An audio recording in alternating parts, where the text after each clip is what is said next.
todo aquel que realice actividad económica organizada o sea titular de una empresa, de llevar contabilidad. Bien. Y a partir de ese distingo, como vimos en la clase pasada, se va a dividir una interpretación doctrinaria respecto si se aplica a todo tipo de empresa, a qué empresa, gran empresa, mediana empresa, pequeña empresa o un empresario individual. Bueno, ese artículo se aplica a todos, pero el legislador hace como una especie de distingo, a mi modo de entender, no tan claro, porque está sujeto a la interpretación del operador jurídico, entre lo que puede ser una empresa pequeña y una empresa de gran escala, tomando siempre el concepto de empresa despojado del subjetivismo y despojado del objetivismo o de la postura objetiva, como lo vimos al abordar el concepto empresa o el instituto empresa, conforme, por ejemplo, el trabajo Anaya, que hicimos referencia, o la tesis doctoral del doctor Jaime Anaya, que se presentó ya por 1940 y pico, en la revista jurídica del Colegio de Abogados de La Plata. ¿Bien? Pero ese trabajo, que ha tenido una gran relevancia y trascendencia en el tiempo hasta nuestros días, no importa la legislación que estuvo vigente, lo que importa es cómo trasciende ese instituto, porque analiza la realidad. Y la realidad es económica. Entonces, el fenómeno económico, analizado desde esta materia en particular y desde otras materias o ciencias del conocimiento, bien digo. Porque no solamente el derecho quien analiza la empresa, el derecho comercial o derecho empresario o derecho de los negocios empresarios y de la defensa del consumidor, como se llama ahora, bien, eso para darle un nombre de tipo académico, educativo. Pero esto puede cambiar en cualquier momento. Fíjense que antes lo conocíamos como derecho de comercio, el derecho comercial, después pasó a ser derecho privado económico, derecho de la empresa. Bueno, los nombres pueden ir variando, lo que demuestra que esa inicial descripción de categoría histórica explica o subsume de manera bastante sintética, pero muy amplia a su vez, contiene ¿qué cosa? La evolución histórica del derecho comercial. ¿Bien? Entonces, de esa manera podemos abordar el estudio del fenómeno empresa analizado desde el punto de vista del derecho comercial, hoy unificado en un código, pero que no implica que haya perdido su autonomía, ¿bien? O su especialidad. Todo lo contrario, el Código Civil y Comercial en él ha tenido una gran preponderancia los institutos de derecho mercantil, ¿bien? Y lo vemos desperdigado o desparramado, para decirlo de alguna manera, en todo el articulado del Código Civil y Comercial, Ley 26994. Bien, en esto hacemos un poco repaso a lo que han visto hasta ahora. Bien, lo importante de la actividad del empresario que utiliza a la empresa como instrumento para organización y que trae íncito la organización individual, ¿bien? O si adopta un ropaje jurídico, como puede ser una persona jurídica del tipo societario, la adopción de un tipo societario de los previstos en la Ley General de Sociedades. O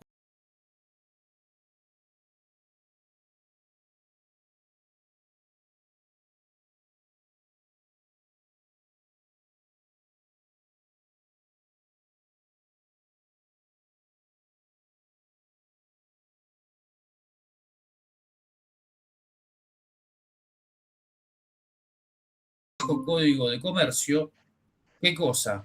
Y, por ejemplo, en el artículo quinto, en el inciso quinto del artículo 8 del viejo Código de Comercio, que no mencionaba a las empresas de construcción en su enunciado. Mencionaba a las empresas de fábrica, a la empresa de comisiones, a la empresa de transporte de mercadería por tierra o por agua, pero no, por ejemplo, no hablaba de la empresa de construcción. Y eso generaba una discrepancia, una interpretativa respecto a si correspondía o no correspondía entender como acto de comercio la actividad del empresario constructor.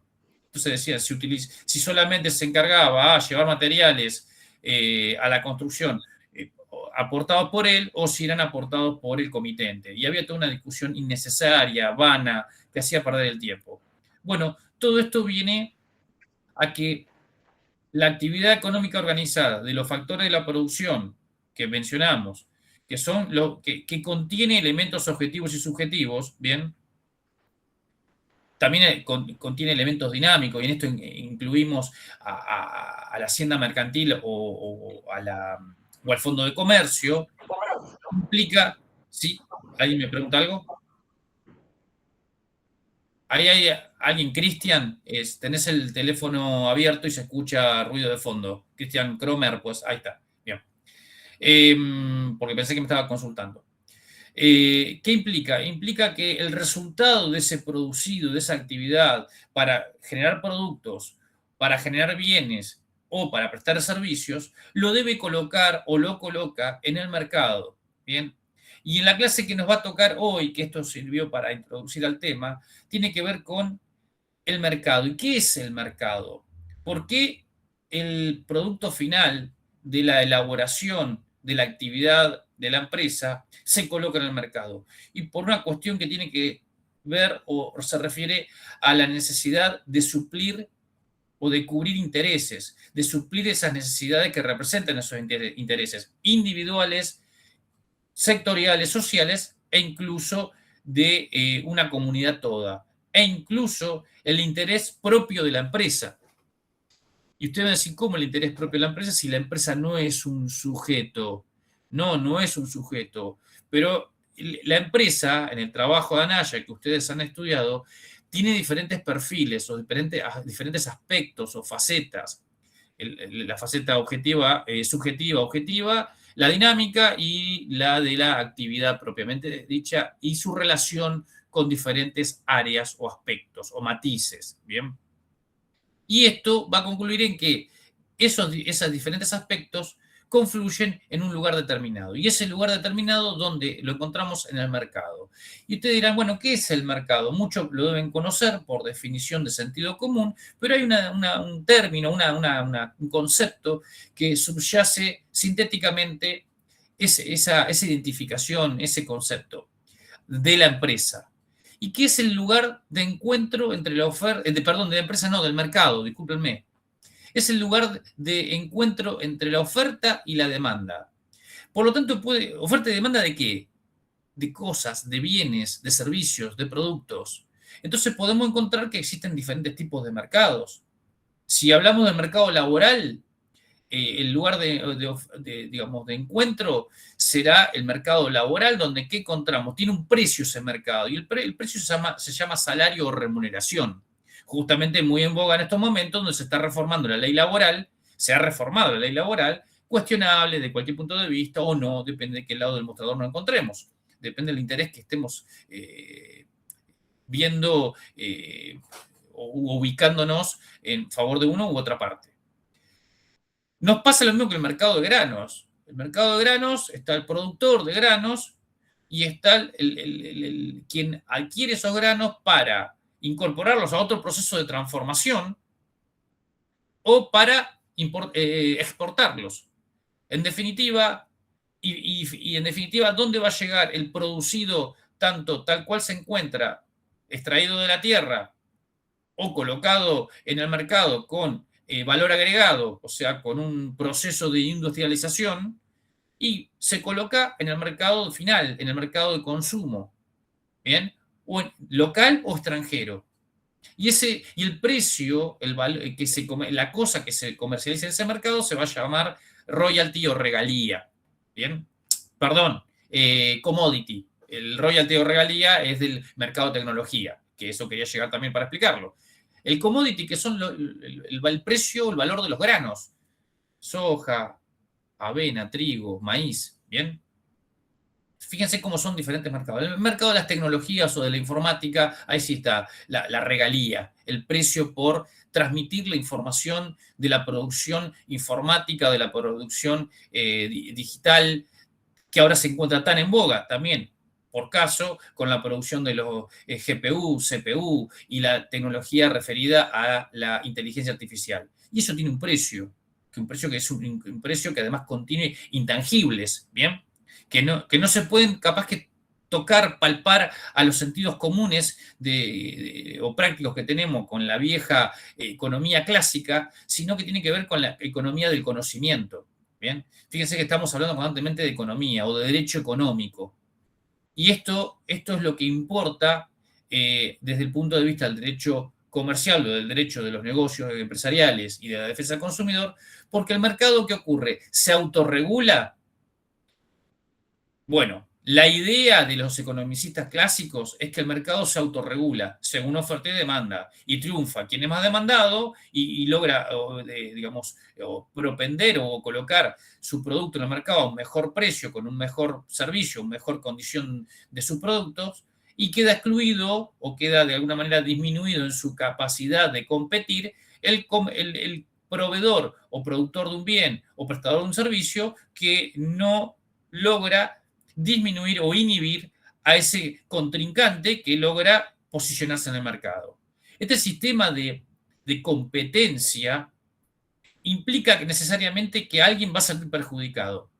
Y alguien de los actores o los sujetos que intervienen, que son los proveedores de bienes y servicios, o agente económico del mercado, o comerciantes, para decirlo en la vieja usanza. ¿Bien? ¿Se comprende hasta acá o hay alguna duda?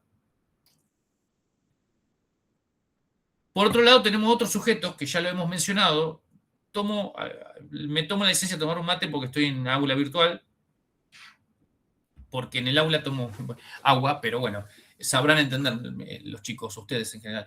Así que les pido permiso, aunque ya lo hice de facto, pero bueno, estamos todos en un ámbito un poquito más relajado. Volviendo al concepto o a la explicación.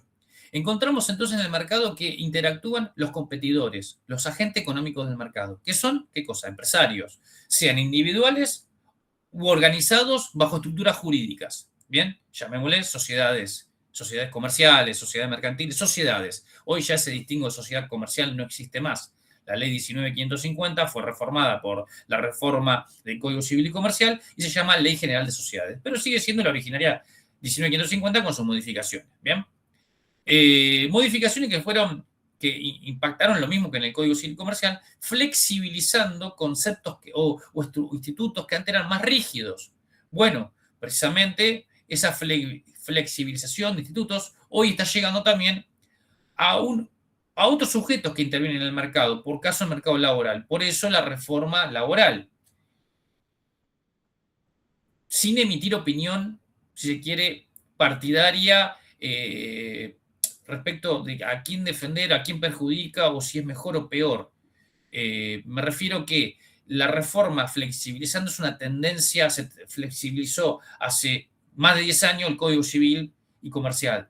Y ahora se flexibiliza una ley que tiene orden público y se ve de alguna manera menguado la protección al sujeto que es un sujeto que interviene en el mercado. Un sujeto que tiene protección constitucional y supraconstitucional. ¿Bien? Y ahí está el kit de la cuestión, de los que defienden a trabajadores y de los que defienden a empresarios. Lo concreto es que la legislación se ha modernizado y es un pedido, una solicitud de gran parte de los sujetos que intervienen en el mercado. ¿Se comprende esto? Entonces, ahí tenemos otra forma en la que el mercado no se pudo autorregular. De hecho, hubo normas controladoras o reguladoras del mercado, hubo un marco normativo, por ejemplo, para regular el mercado laboral, y que en realidad lo que ocurría era que ese marco normativo protectorio del mercado laboral se veía constantemente o se ve constantemente infringido. ¿Bien? ¿Qué va a ocurrir a la postre con esta reforma? Y ocurrirá que puede seguir habiendo infracciones a las leyes por más orden público que tenga. Eso siempre va a ocurrir y bienvenido que ocurra porque es parte del trabajo de los operadores jurídicos. O sea, esa es nuestra labor como abogados. Reclamar ante las infracciones de cualquier orden normativo y pedir, en su caso, la indemnización económica que corresponda según los principios que impere cada materia. Bien, bueno. En eso de que el mercado se autorregula y que se ha demostrado que no las fuerzas que impulsan o inhiben a un agente económico del mercado y a otro con los destinatarios finales, que son los usuarios y consumidores, o los destinatarios finales en el concepto más amplio que se pueda entender, por caso, en nuestra legislación o en nuestro régimen constitucional, se lo reconoce como relación de consumo. Ya lo vamos a abordar. No implica solamente un usuario en sentido finalista, sino que es un poco bastante más amplio, diríamos. Bien. Entonces, todo confluye para que, en definitiva, lo producido por los agentes económicos del mercado, o sea, empresas, para decirlo de manera genérica, sea colocado, en definitiva, o destinado a esos sujetos. ¿A cambio de qué? Y a cambio de un precio. Quiero el último teléfono celular, pago un precio. Quiero la última computadora, pago un precio. Quiero usar el servicio digamos, de transmisión o streaming como en este momento, y pago un precio. Y el precio, si no lo pago con un abono, lo pago con publicidad. De alguna manera se paga, gratis no es. Estamos diciendo, bueno, no, el Google Meet no estamos pagando. Bueno, sí, lo están pagando ustedes con la cuota y la facultad tiene un abono institucional que permite que nosotros usemos este servicio. Se paga, todo se paga, nada gratis. Y si no lo pagas con dinero, lo pagas con especie. Entonces, ¿cómo lo pagas? Hoy tenés que tolerar la visualización de un sinnúmero de publicidades que te interrumpen la visión, por ejemplo, del streaming de YouTube, por ejemplo. Eso ustedes a diario lo observan, lo viven. Tenés el premium por un abono. Si no lo tenés, ¿lo puedes usar? Sí, pero con limitaciones. Ese es el precio. Siempre en la vida todo tiene precio. Bueno, eso ocurre en el mercado. ¿Pero qué ocurre? Perdón. ¿Qué ocurre? Ocurre que el mercado autorregulado ha fallado. Y ahí tenemos que remontarnos a situaciones o a la parte histórica que describe la economía clásica, ha descrito como una economía ideal es que en el mercado todos los intereses se encuentren satisfechos. La realidad ha demostrado que no todos los intereses pueden ser satisfechos, o sea que el principio de concurrencia en la que todos van a llegar a un destino final y van a ver satisfecho su interés, no puede compartir, no es, digamos, no va de la mano con el principio de competencia, porque en el mercado se compite, no se es solidario, no se es amigable. Lo que hace que sea más amigable la competencia es la intervención estatal. Por lo tanto, la autorregulación del mercado es, de alguna manera, una utopía. De alguna manera no, lo es. La autorregulación del mercado es una utopía. Y no importa la postura ideológica de la política de Estado que esté en el momento, porque puede ser una política estatal con mayor intervención o menor intervención. Si tuviese nula intervención, habría problemas. Incluso países avanzados con economías abiertas tienen intervención estatal. Tienen que tener un mínimo de regulación, por lo menos un mínimo. Entonces, y esto porque tiene antecedentes.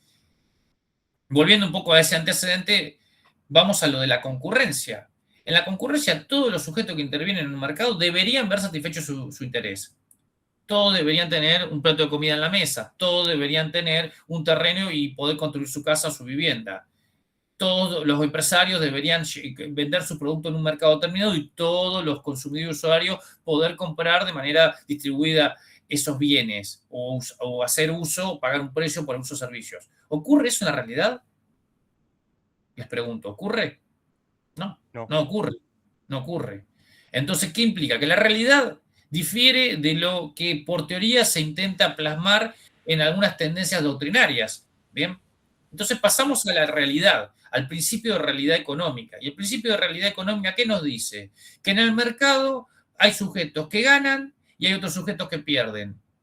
Y el que gana a veces lo hace por medio de mecanismos que no son los correctos, no son los legítimos.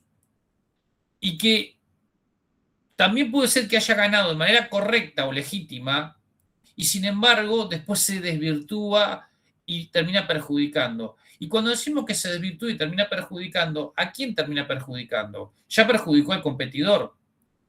Pero ahí, con perjudicar al competidor, los sistemas normativos a nivel mundial no sancionan por la competencia, y ahí después incorporar el concepto de libre, que un competidor sea perjudicado o dañado. En el derecho mercantil o en el derecho empresarial o comercial, sea nacional o internacional, el daño por competir está permitido. No como en materia civil que si dañas al otro debe ser indemnizado. Pero ¿cuál es el condicionamiento para que ese daño se pueda permitir? Y bueno, se va a supeditar a dos conceptos elementales que tiene que ver con que la competencia sea libre y sea leal. ¿Bien? Entonces, si un competidor en el mercado, un mercado determinado, supongamos un mercado de cubiertas, de producción de cubiertas para automotores, de autopartes, o ahora que están ingresando tantos vehículos chinos a todo Sudamérica y a nivel global, toda Europa también está siendo invadida por productos o vehículos automotores chinos, eléctricos y de enchufables, algunos autónomos y demás. Y la gran discusión es el costo de producción de las grandes fábricas tradicionales contra el costo de producción de los chinos, que además tienen un nivel, digamos, de terminación o de calidad bueno. Bueno, entonces ahí va a tener que intervenir los organismos internacionales con las reglas de regulación normativa para una competencia libre y una competencia leal y actuar en la medida que estos competidores estén infringiendo algunos de los principios o normas, reglas internacionales de la competencia. Esto viene de antaño, y hacemos un poquito de historia, lo que ocurría en Estados Unidos. Nuestro sistema, ustedes dirán, bueno, esto que tiene que ver con defensa de la competencia actual y lealtad comercial. Bueno, para esto tenemos que hablar previamente de que el mercado, como el lugar de encuentro entre la oferta y la demanda, donde subyacen todos los intereses de la sociedad y los particulares o individuales, ¿qué encontramos? Que encontramos que esa competencia debe estar normada, regulada o controlada por alguien. ¿Bien? Entonces, fundamentalmente está controlada por los estados o por sistemas estatales. ¿Bien? A partir de la normativa imperante en cada lugar, que la utilizan por haberla dictado de manera legislativa en cada uno de los ordenamientos locales o porque adhieren a otros marcos normativos como puede ser la Unión Europea, como puede ser el Mercosur o como podría ser otros organismos regionales o agrupaciones regionales de países. Bien. ¿Y qué ocurre aquí? Los estados en particular o agrupados por regiones, dictan normas. ¿Y por qué dictaron las normas? Bueno, para justamente prever las situaciones de disfuncionalidad de la conducta de los competidores en el mercado.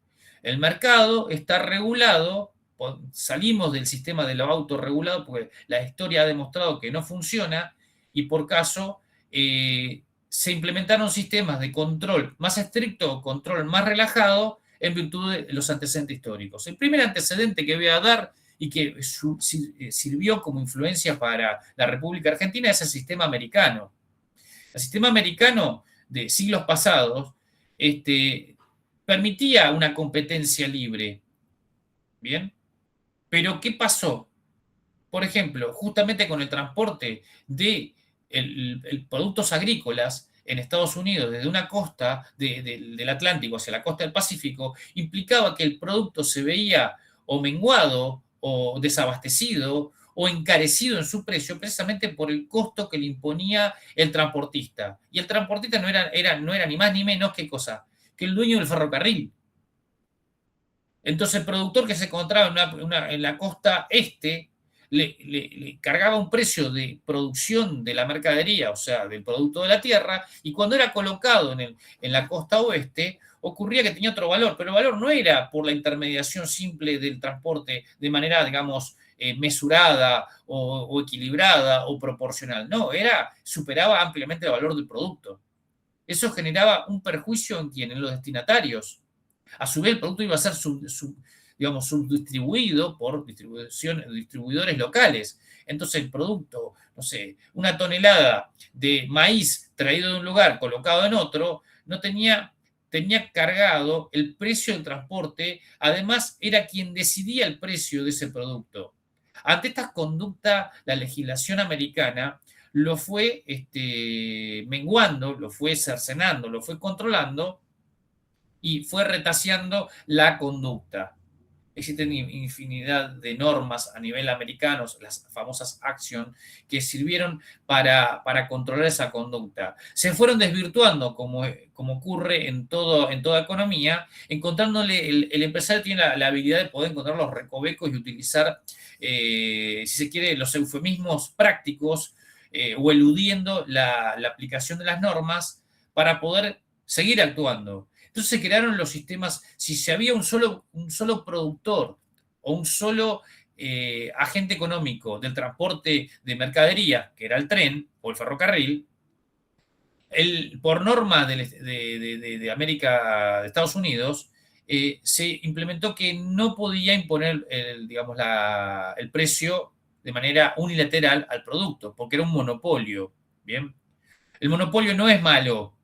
Ya veremos cuando abordemos que el monopolio puede darse de manera natural o se puede dar por imposición legal, fomentando una actividad que en un estado en particular no está desarrollado. Entonces se necesita que alguien monopólicamente lo explote, entonces los estados dan concesiones para que ese proveedor de bienes y servicios pueda realizar esa actividad.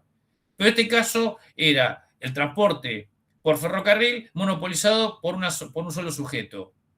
A partir de ello, se crearon normas que cercenaron o eliminaron la posibilidad de monopolizar y obligaron a imponer la subdivisión del transporte en diferentes propietarios o titulares para que no pueda imponer unilateralmente el precio.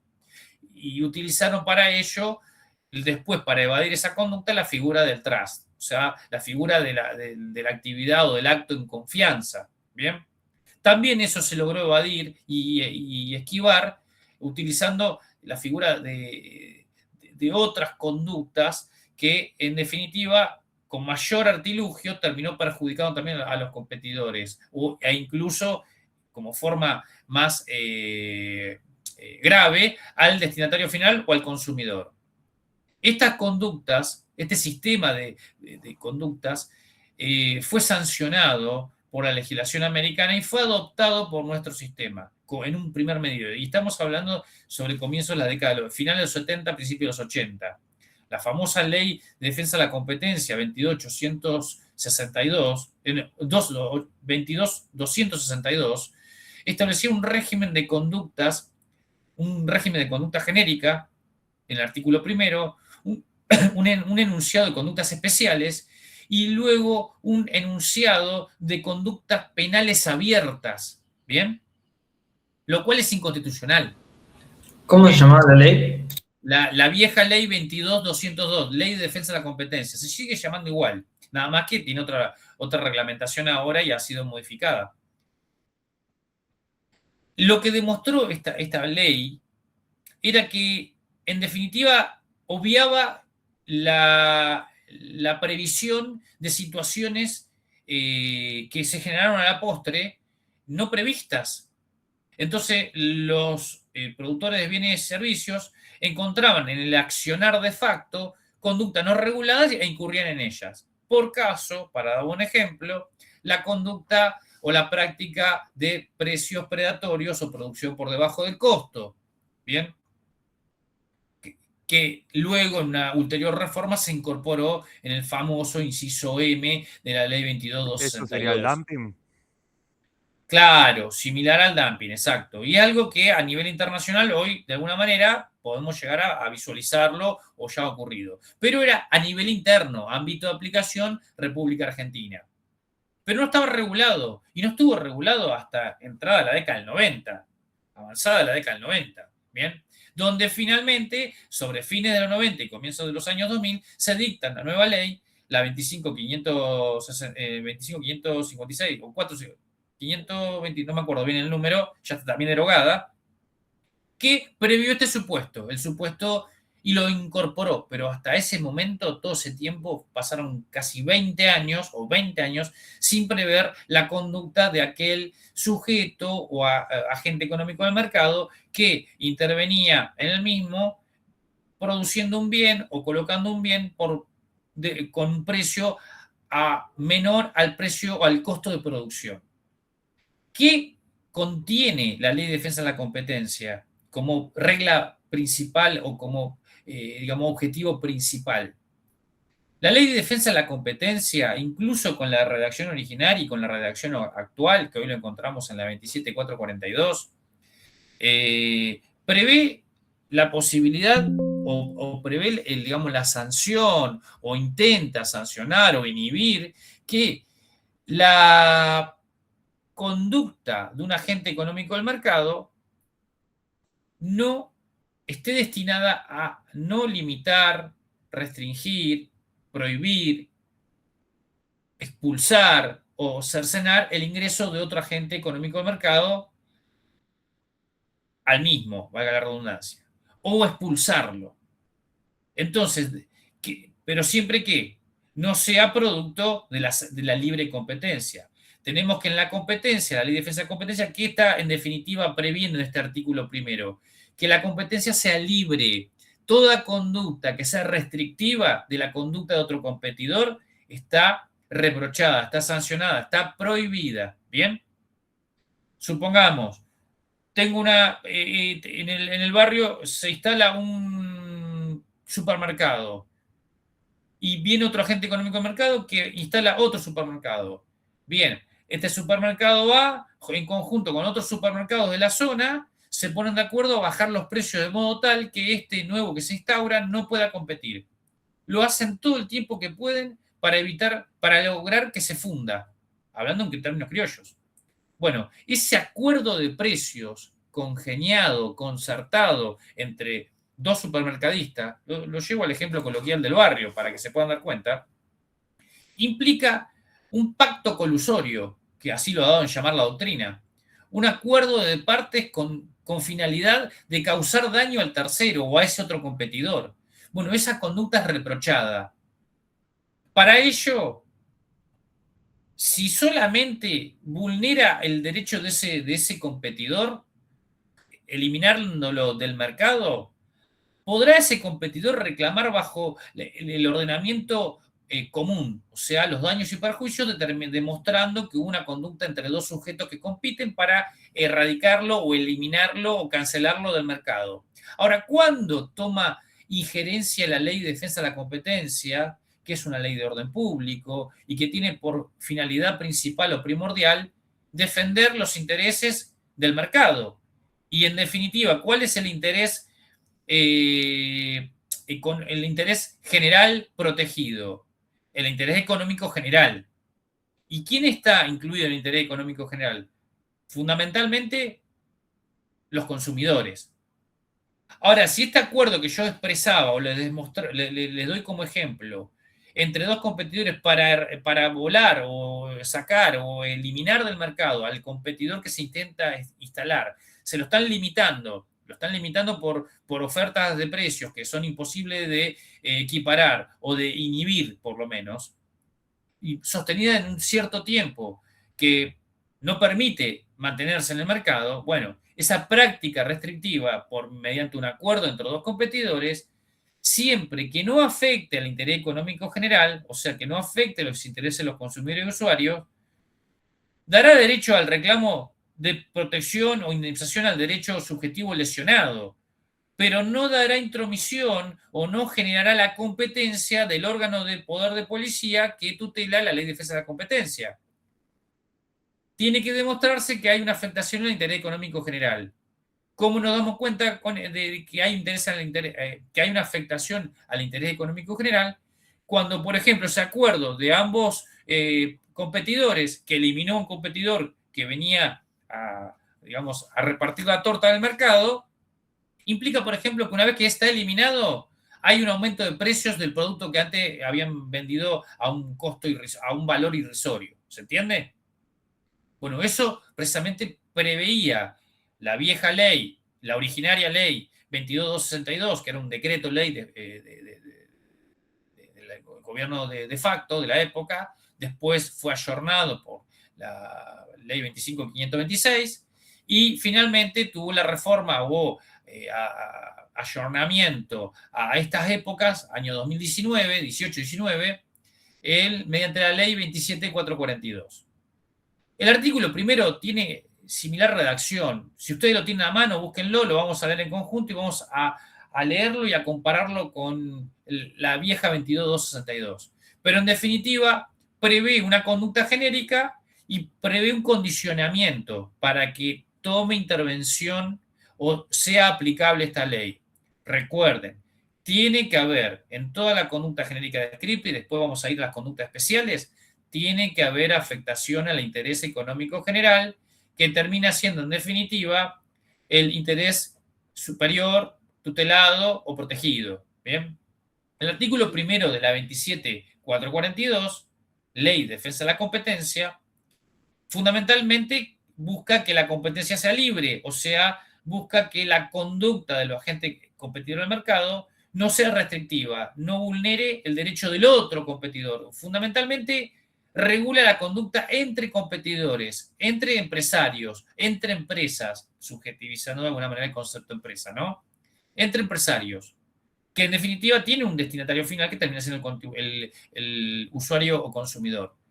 Dice el artículo actual vigente, están prohibidos los acuerdos entre competidores. Fíjense que yo hablaba de dos empresarios, supermercadistas, que se ponen de acuerdo para que el nuevo que se instaló o uno que ya está instalado bajan los precios de diferentes productos o de algún producto en particular a un precio que sea anticompetitivo, o sea, que no pueda bajarlo, sostenerlo en el tiempo, y lo hacen de modo tal sostenido que permita o que logre llevarlo a una situación falencial, de quiebra, de salida de ese mercado. Bien, entonces, acuerdo entre competidores, concentraciones económicas, acá estamos hablando de monopolio o acuerdo o oligopolios, ¿bien?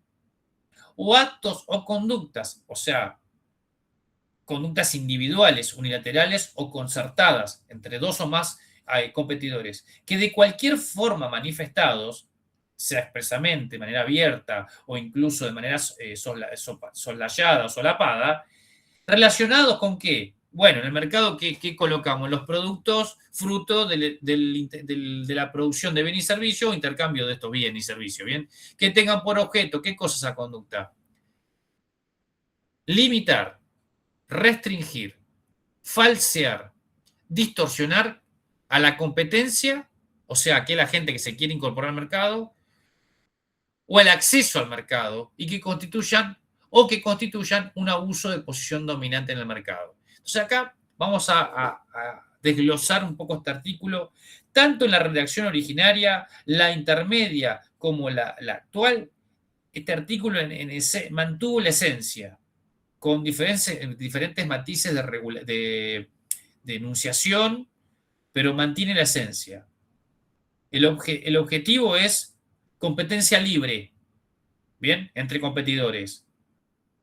Y para ello establece las pautas, que no haya ninguna conducta directa o indirecta, manifiesta o no manifiesta, que sea relacionada a la producción de bienes y servicios y que no afecte ni el acceso al mercado, ni tampoco tenga por efecto producir un daño al otro competidor. Siempre y cuando que estas conductas, ¿qué dice la última parte del artículo? Dice, se le aplicarán las sanciones establecidas en la presente ley a quienes realicen dichos actos o incurren en estas conductas sin perjuicio de otra responsabilidad que pudieran corresponder como consecuencia de los mismos. O sea, lo que está hablando es que más allá de las conductas que afectan al interés económico general, el particular dañado, el sujeto empresario dañado, tiene la posibilidad de recurrir a otros ordenamientos de derecho común, como puede ser el Código Civil y Comercial, o sea, la legislación de fondo ordinaria, ¿para qué? Para reclamar el daño respectivo hacia su persona, hacia su actividad, hacia su persona, que puede ser persona humana o persona jurídica.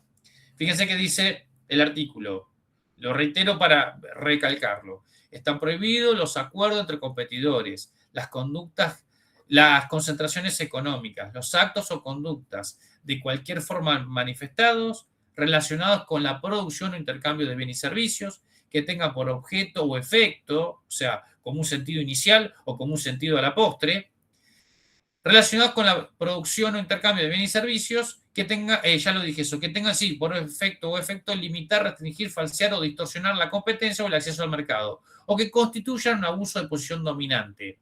Fíjense acá la palabra abuso, no dice posición dominante, abuso, o sea, teoría del abuso de derecho, abuso de la posición dominante, y ahí podemos ir al Código Civil, ahora lo leemos.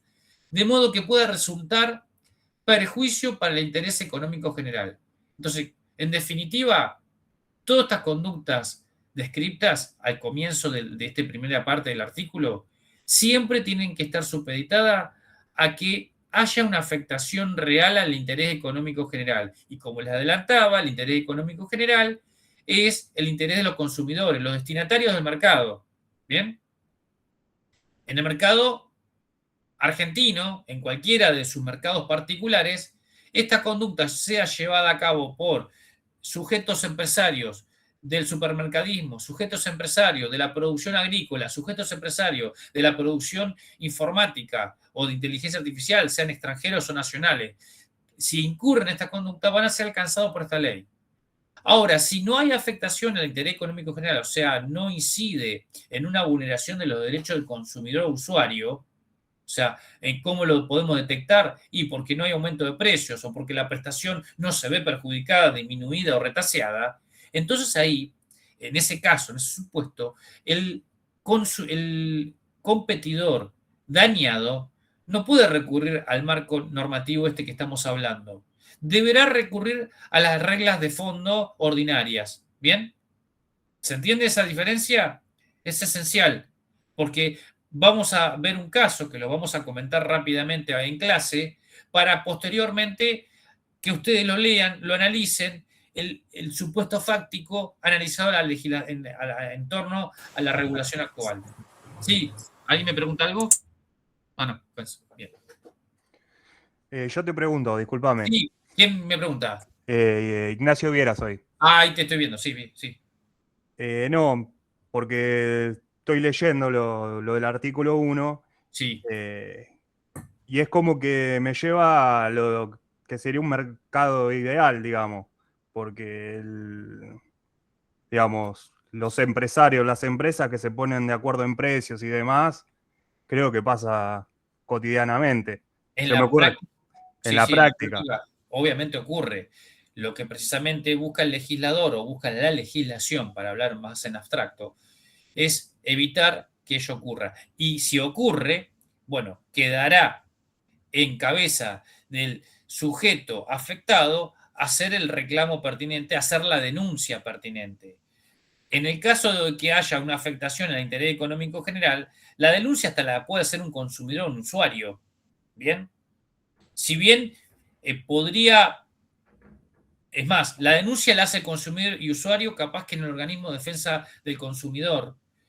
Y ello, el funcionario, el sujeto, el operador jurídico que está a cargo de ese organismo puede inmediatamente o tiene la obligación de denunciar esa inconducta ante el órgano competente, como es la ley, como es como es la autoridad de aplicación de la ley de defensa de la competencia.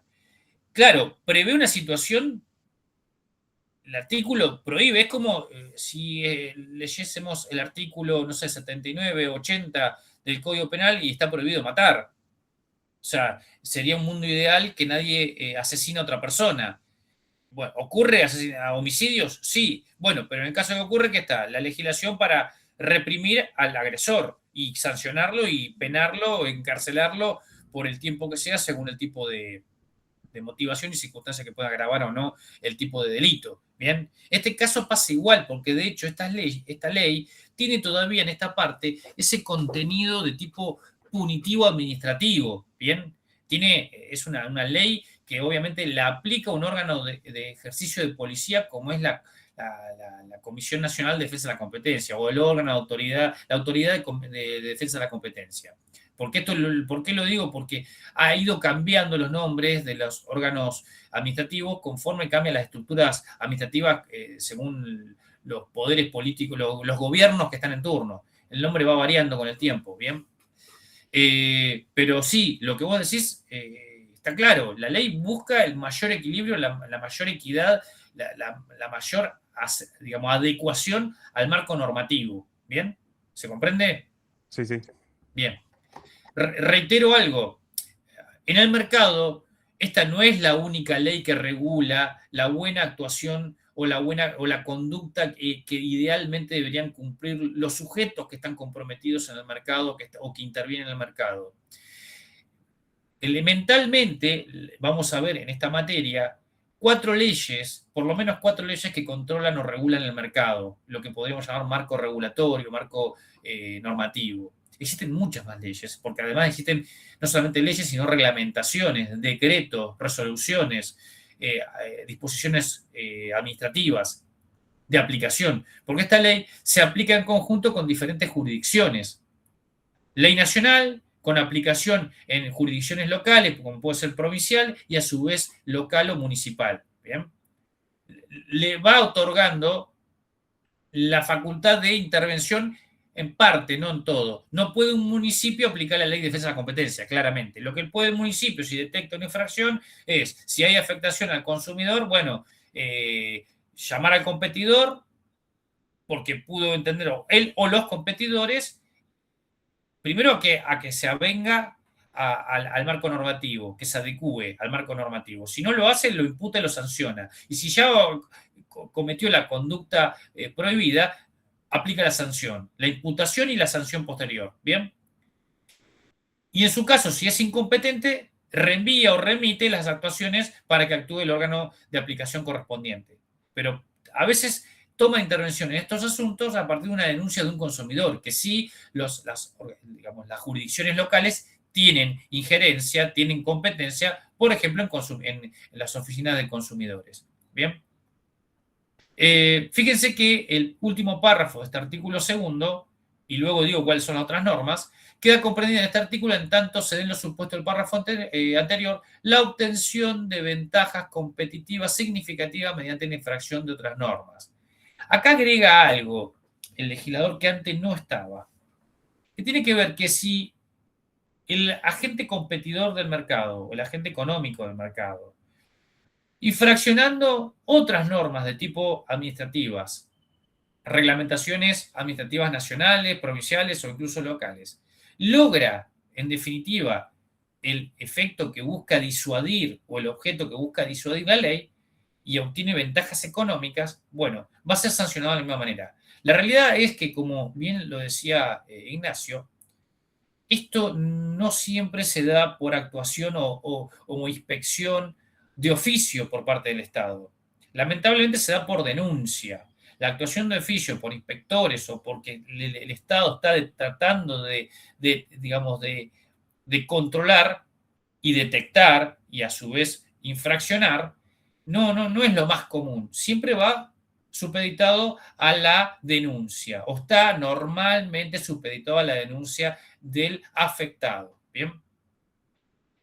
La otra norma protectoria del mercado, porque acá estamos hablando de defensa de la competencia y cuál es el objeto, lograr la mayor libertad posible de acción a los agentes económicos del mercado. O sea, la competencia presume libertad.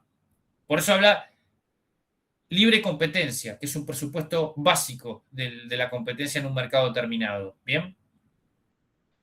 Y el otro presupuesto necesario para que haya una competencia, una competencia sana en el mercado es que los medios utilizados por los agentes económicos del mercado, medios, o sea, de qué se valen, de qué se nutren, qué herramientas utilizan para competir, que los medios utilizados sean leales.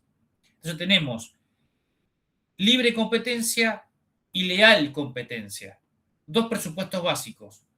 La leal competencia subsume a la libre competencia. No puedo hablar de leal competencia si no hay libertad previamente.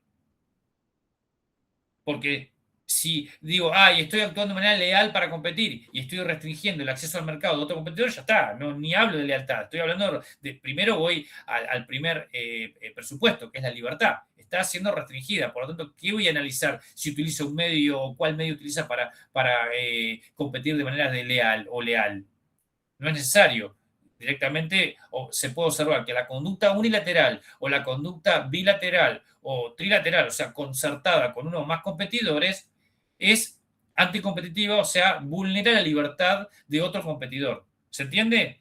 La ley de defensa de la competencia tiene como presupuesto básico la libertad de acción de los competidores, de acceso, permanencia en el mercado. La ley de defensa de la competencia, perdón, de lealtad comercial, o en realidad ya no es más ley, es un decreto, un DNU, ¿bien? Pero el marco normativo de lealtad comercial presupone la libertad y regula o controla qué cosa, los medios utilizados. Para ello, ¿qué prevé? Que la información que se da de los servicios, de las mercaderías o de los productos sean, primero, veraces, no sean confusos, no induzcan a error, engaño, confusión a los destinatarios. No utilicen o no mencionen el producto de la competencia con un fin de degradar, difamar o engañar a los destinatarios en virtud de información falseada o distorsionada del competidor. ¿Bien? Entonces, lealtad comercial regula los modos o medios que se utilizan para competir. Los medios utilizados. Por ejemplo, un medio muy utilizado para competir, ¿cuál es? A ver, pensemos. ¿Cómo se compite entre agentes económicos, entre concesionarias ahora que hay autos chinos más en boga, que invaden las publicidades por YouTube o por cualquier red social? Pueden mencionar o verlo, lo pueden palpar a diario. El que usa, no sé, Instagram o Facebook o TikTok o cualquier red social. La propaganda, digamos. La propaganda, muy bien. Marketing. La propaganda o la publicidad. Bien. A los efectos de la ley de lealtad comercial, propaganda y publicidad, un viejo distingo académico o doctrinario que distinguía entre que la propaganda tenía por finalidad dar a conocer ideas de tipo partidarias políticas y que la publicidad tenía un sentido más de tinte empresarial, corporativo o comercial. Y eso está totalmente ya zanjado, no hay distingo. Hablar de propaganda, hablar de publicidad está hecho con la finalidad de dar a conocer un producto. De hecho, si se hace una propaganda o publicidad de un candidato a ocupar un cargo político, se está utilizando como herramienta publicitaria.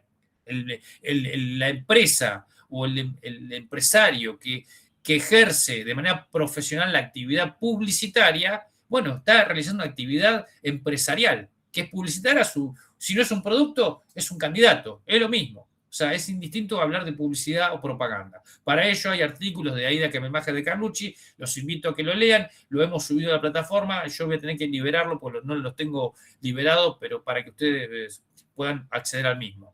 Es una vieja dicotomía de la década del 80, ya no, el 70, 80, ya no tiene mayor sentido, pero bueno, en su momento se lo discutió. Bien, ¿se va entendiendo hasta acá? ¿Hay alguna duda? La vieja ley de lealtad comercial que regulaba qué cosa, haciendo referencia a que presupone libertad de libre competencia y a su vez, ¿qué presupone? Que los medios para competir sean legítimos, sean reglamentarios, no sean violatorios del marco normativo. Entonces, que los medios sean leales, que se compita lealmente, sin chicanas, sin mentiras, sin falsedades en concreto. Y una de las formas es dar una información certera, veraz, por ejemplo, de los productos o de los servicios que se prestan. ¿Bien?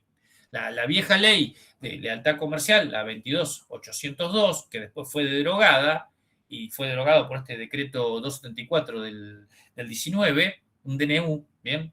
Lamento que lo hayan hecho por medio de un DNU cuando el Congreso no estuvo en esa época privado de sesionar, como que actualmente tampoco está privado de sesionar. Por eso cuando se sacan DNU como formas de legislar, es reprochable, porque esto con cualquier con cualquier partido político que esté en cabeza de un gobierno, es, digamos, romper con los principios institucionales que tienen que ver que el poder legislativo delibera discute y sanciona las leyes, que esa es su función principal, y el Ejecutivo las promulga. Entonces, que se arrogue facultad legislativa en virtud de un artículo 91 de la Constitución, el inciso correspondiente, y es tomarnos el pelo a todos los ciudadanos. Y esto le aplica a todos los ejecutivos que hicieron uso de esa herramienta. ¿Bien? No era necesario en el año 19 sacar un DNU para hacer este cambio. El Congreso de entonces estaba totalmente a pleno para poder hacerlo. Lo que ocurre que, como todos sabemos, las situaciones políticas permitían o no permitían lograr el objetivo que era sacar esta regulación. ¿Bien? Pero bueno, eso desde el punto de vista, uno como operador jurídico entiende que no es, digamos, el mecanismo legislativo más sano para haber hecho una reforma. La reforma de la ley de lealtad comercial tendría que haber sido por una ley sacada o sancionada del Congreso, ¿bien? Habiendo pasado por las dos cámaras y demás. Eso sería lo ideal. No ocurrió y acá estamos todavía con esto. Entonces tenemos que la actual regulación de la ley de lealtad comercial es el DNU 274 del año 19, que viene a modificar la vieja ley 22802 de lealtad comercial. En concreto, ¿qué traía esta ley de lealtad comercial? Un primer capítulo, unos primeros articulados que hablaba de la identificación de mercaderías de origen nacional y de origen extranjero, y la combinación digamos, de esas mercaderías o productos. Por caso, el famoso ensamblado de artículos electrónicos que ocurría, por lo menos o hasta ahora ocurrió en Ushuaia, de producto que tenía la estampa o la marca de origen nacional y estaba ensamblado con todos artículos traídos del extranjero. Bueno, la ley de lealtad comercial de entonces preveía, por lo menos para mezclas o por productos alimenticios, o por cualquier tipo de producto, que si por cierta proporción tenía más elementos extranjeros que nacionales, era producto importado o extranjero. Y a la inversa, si tenía mayor que proporcionalidad de materia prima o de producto local, era un producto de origen nacional. Después las resoluciones de la Secretaría de Comercio como de el Ministerio de Economía permitieron el famoso compra argentino, o tolerar o darle un sesgo normativo válido a que el ensamblado en el sur del país se llame industria nacional cuando sabemos que no había nada nacional. En el país no se fabrica nada hace años. ¿Bien? Eso también fue una engaña pichanga, hablando en criollo, porque los teléfonos celulares no fueron producidos en el país. Venían, los desarmaban, los incorporaban y lo que tenían a mano de obra para otra vez volverlo a pegar, armarlo, encastrarlo y sacarlo al mercado como producto nacional. Pero ni Samsung ni ninguna empresa china fabricaba de cero placas integrados en el país. ¿Bien? Esto para que quede claro. Bueno, en contra de esos mecanismos y demás, se saca el decreto, el DNU 274, que le agrega algunas cosas o algunas cuestiones de técnica legislativa. Desde ya, como verán, estoy en desacuerdo, y porque considero que debería haber sido otra técnica legislativa, pero que viene también a regular de alguna manera la situación de la competencia en el mercado del agente económico, que debe ser con modos leales, en instrumentos leales, con medios leales. El medio por excelencia, como recién adelantábamos, es la publicidad. Una es la identificación de productos y servicios, con precisión, sin mentiras. Y acá se incorpora por primera vez, a pesar de que ya nuestro país se encuentra ratificado hace muchísimos años, la Convención de Protección a la Propiedad Industrial, que es celebrado como el Tratado de la Unión de París, ¿bien? En el cual Argentina se encuentra adherido hace más de 100 años, ¿bien? Es una convención internacional, donde esa convención, o el Tratado de Roma, que tuvo un protocolo que finalmente se llamó Protección a la Propiedad Industrial, la Unión de París, un famoso artículo, el 10 bis, donde le impone a los estados adherentes un par de conductas básicas que deben respetar.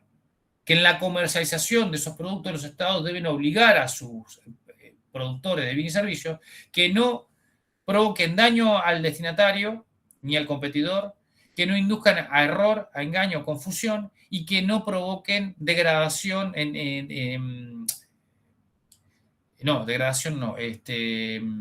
denigración en el producto del competidor.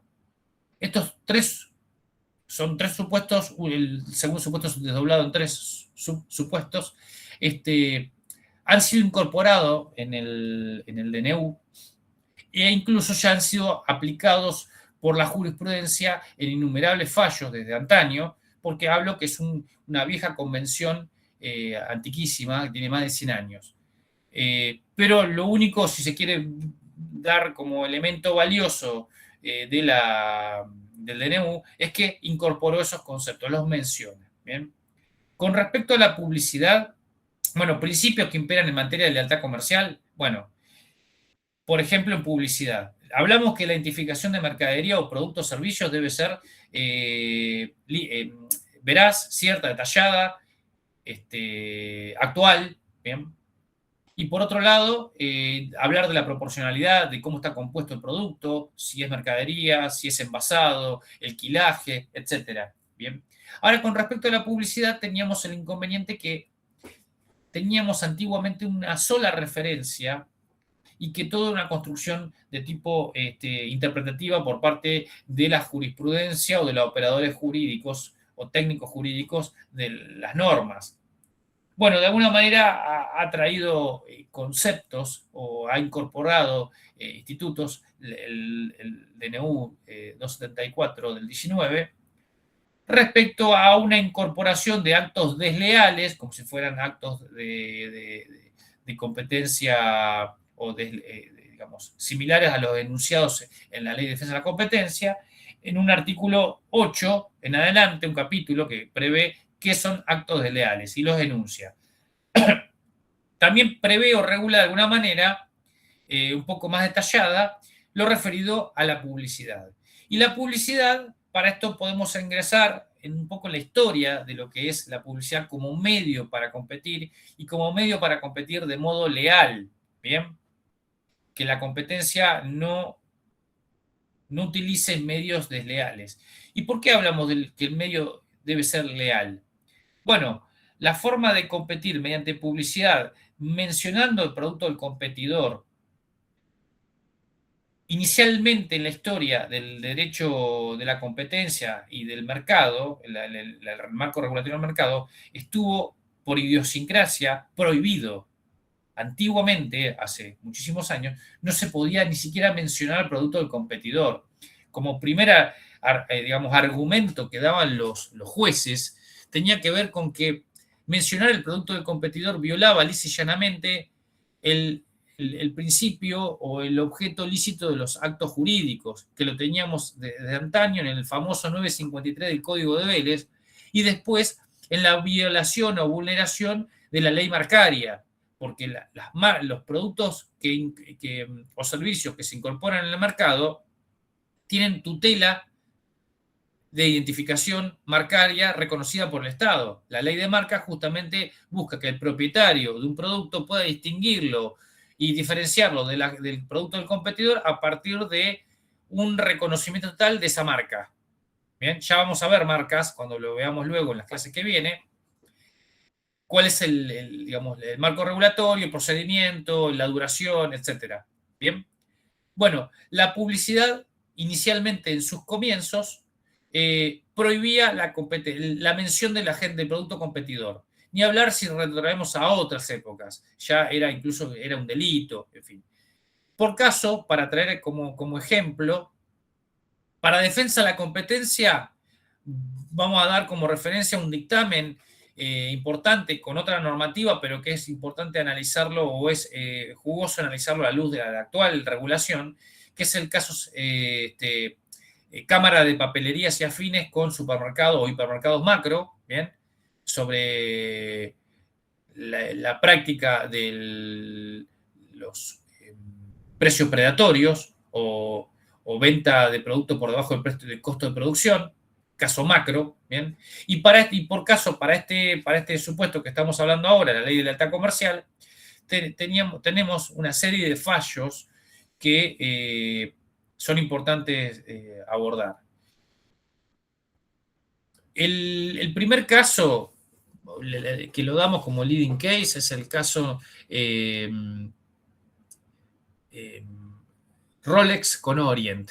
Bien, en Rolex con Orient, que data de la década del 70, había ocurrido que el representante en Argentina de la marca Rolex denunciaba por infracción a la ley de defensa de la competencia, de lealtad comercial y por infracción al ordenamiento de fondo, Código Civil y la ley de marcas, porque en ese momento la marca Orient mandó a producir una publicidad en papel en el diario, en ese momento era el diario La Nación, que era el sistema tabloide doble, esos diarios grandes que existían, no sé si sigue existiendo en soporte de papel, estos diarios, creo que uno ya no lee diario en papel, donde comparaba el producto nuevo, el llamado denominado Orient, con el producto ya reconocido y con raigambre y con cultura de alta gama, de un target de mercado, como el producto o reloj Rolex. ¿Bien?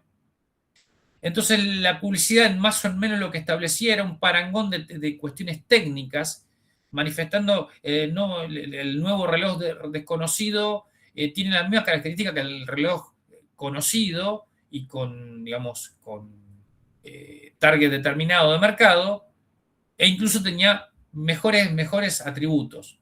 Pero además, él concluía la publicidad que tenía como mayor atractivo era el valor del producto, el precio. Valía menos de la mitad. Y finalizaba la publicidad diciendo el reloj desconocido no será por siempre desconocido y siempre será el mismo reloj o será mejor o equivocado. No lo desmerecía a Rolex, pero como que de alguna manera comparaba el producto y lo cotejaba con el suyo. Como técnica publicitaria comparativa, entendiendo la publicidad como un medio técnico para dar a conocer el producto propio de la gente o económico del mercado y lograr traspasar los estadios que aborda la publicidad y para, en definitiva, colocarlo en el mercado y ser adquirido por los destinatarios finales o consumidores, había ahorrado costos o tomado atajos casi en diagonal, digamos. ¿Por qué? Porque para que un producto logre reconocimiento en el mercado, logre convicción en los destinatarios y finalmente adquisición y pago de precio por ello, fundamentalmente se va a basar en la historia, en el prestigio, en la garantía de marca, en la solvencia como cosa que es valiosa y que es reconocida por los destinatarios, por los consumidores. Bueno, esto lo tenía Rolex, va de suyo, lo tiene al día de hoy, tiene un prestigio. Y Orient se adhirió, se apegó a esos beneficios que ya detentaba la marca con trayectoria, se los pegó copiando, diciendo que su producto, manifestando en esa publicidad que su producto tenía las mismas características. No les estoy mencionando la publicidad con total detalle, simplemente estoy tratando de ahorrar lo largo del caso, para que en definitiva, digamos, terminar degradando la imagen del producto comparado, que era el de Rolex, con que su producto valía menos de la mitad, costaba menos de la mitad en el mercado. Ese tipo de comparación para ese contexto histórico era totalmente inadmisible. Y el juez que intervino en ese caso lo vio como un hecho, como un acto antijurídico. ¿Bien? Esa es la primera, digamos, introducción, el primer caso leading case que tuvimos respecto a publicidad comparativa. ¿Bien? Que de hecho el juez que intervino en ese caso fue luego, juez de primera instancia, terminó siendo miembro de la corte, el doctor Belucio, la corte de la época de Alfonsín, ¿bien? Que se mantuvo hasta luego entrar la famosa corte menemista ya de la década del 90 en adelante. El doctor Belucio fue el juez allá por los años 70, el en primera instancia que resolvió ese caso. Luego hay una evolución histórica de fallos para terminar concluyendo que la comparación, la publicidad comercial comparativa es permitida, se cambia esos estándares, se fue evolucionando conforme evoluciona la sociedad con los valores, ¿bien? Y permitiendo, tolerando que exista comparación. Fíjense cómo a lo largo de 20, 30, 40 años, el operador jurídico, el juez y la sociedad toda permite la publicidad, tomando como parámetro, como elemento de comparación, la práctica llevada a cabo en otras latitudes, por caso del propio Estados Unidos, donde la publicidad comparativa es incluso agresiva. El caso más paradigmático que pueden tener conocimiento, y si lo buscan hoy por YouTube lo pueden encontrar, son las famosas publicidades comparativas entre Coca-Cola y Pepsi, donde hacen alusión a la publicidad o al gusto del destinatario, del consumidor, haciendo referencia a los gustos personales, o sea, tienden a inclinar la publicidad desde el punto de vista subjetivo, ¿bien? Para esto tenemos que hablar, ya que estoy haciendo referencia a la publicidad, que la publicidad mencionamos como un medio técnico para poder lograr introducir un producto en el mercado. Hay diferentes acepciones o definiciones de la publicidad, pero desde el punto de vista jurídico, como herramienta que usa el agente económico del mercado para colocar su producto, es lo que sintetiza este concepto. Y además genera una industria, la publicidad, en la cual existen innumerables agentes que se dedican con especialidad. ¿Bien? Y para ello, la doctrina, cierto trabajo doctrinario, ha analizado respecto a la publicidad sobre los beneficios, las contras, de la publicidad en sí no tanto, sino de utilizar la publicidad comparativa, porque existe diferentes tipos de publicidades. La publicidad objetiva, que sería lo ideal, pero no existe, que es aquella que informa de manera cierta, veraz, adecuada sobre las cualidades del producto. Pero después está la publicidad subjetiva, que hace referencia a los gustos del destinatario consumidor. Entonces está evitando, eludiendo definiciones o identificaciones propias del producto. Después tenemos la publicidad, esto es una clasificación meramente académica, ¿bien? Que surge de un fallo, por lo menos en la República Argentina, o de la serie de historia, digamos, histórica de fallos que damos en esta materia, referido a la publicidad, que ahora después los menciono. Entonces tenemos una publicidad expresa, objetiva, comparativa. Una publicidad expresa, subjetiva, comparativa. Podemos tener una publicidad íncita o implícita, objetiva, comparativa, o implícita, subjetiva, comparativa. Y hay tantas clasificaciones como autores en la doctrina encontremos. Por caso, les vamos a dar un trabajo para que lean sobre publicidad comparativa, también de Aida Kemmelmacher de Carlucci, o como de Aracama Sorraquín, otro autor jurista dedicado al derecho de la competencia o derecho del mercado, económico del mercado, ¿bien? Que hace hincapié sobre la publicidad comparativa.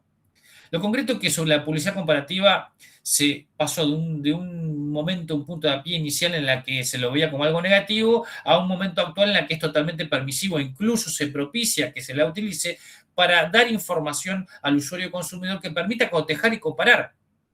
Se le abre la posibilidad, hoy en el estado actual de las conductas sociales, lo mejor que nos puede ocurrir a los destinatarios, a nosotros como sujetos consumidores, todos somos consumidores, se nos puede permitir acceder a la información, sea incluso sesgada, no importa, pero tenemos la libertad, digamos, tenemos la información plenamente disponible.